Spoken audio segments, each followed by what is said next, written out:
Never have more than 2 pairs of shoes, because then you don't sell any. If you go to 3, then they don't pick one. It's so neither one of this. Which one would you like me to take away to bring a new one? Oh shit, that's a decision about which ones you're going to keep.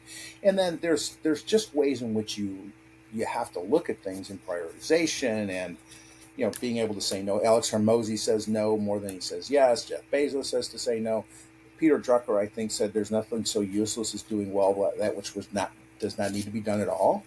And so you got to define what could I not do and my life would be okay. When you talk about people have the ability to do that, they do. They just don't know they do that. Most people move away from pain, not towards pleasure. So that's that comfort zone Tony Robbins talks about. In my book, The Entrepreneur's Toolbox, I talk about the 4 motivations: pride, fear, imitation, gain. 2 are external. Okay, fear and gain are external. If you don't do this, I'm going to fire you. If you do this, I can reward you, right? Those are also part of the 7 power bases of an organization, which is different. And then 2 are internal: imitation and pride.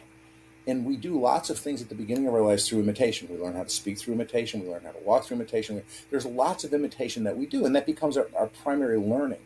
Then there's the difference between people who are externally focused, right?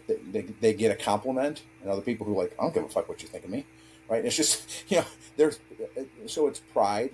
Pride is then that next level thing that we all want people who work with us who really want to do things based on pride. We're doing what's right because it's what right. It goes back to this, the 6 C's: cooperation, collaboration. We're going to do what's right. It's a discussion. And we all want to hold ourselves up to this standard. And then what we just really have to realize is that if we're being motivated because of external versus internal, that's the first warning sign, right?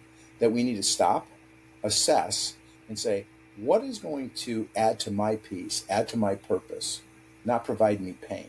Just make that determination. I'm not going to do it because it's painful. Well, people move away from pain. So what are you going to do?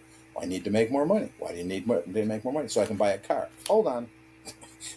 You're going right back into the cycle, right? You're going. Mm-hmm. So you got to be careful. You got to learn. You got to figure out what you're willing to invest in yourself, what you're willing to invest in other people, and where the greatest return on your time is spent, right? So, we get to make those decisions for ourselves. And there's that comment, that it's all over the internet now. It says, you only live once. No, you live every day. You only die once. Snoopy, I think, is the one that I have in my phone that reminds me of that every 3 days or something. It pops up in some reel, so I remember it. Because you need information angels that tap you on the shoulder. Oftentimes we talk about intuition or that was so good. We already know it, but it's nice to have that reminder. You say, thank you, information angel, because that's my reminder. So when you're seeing a lot of those things, it's because the universe is reminding you. It means that whatever you're doing, maybe you need to do more of things that you truly believe in versus things that other people are asking you to do. And where you put your time, what you're talking about with where you put your time and how you invest.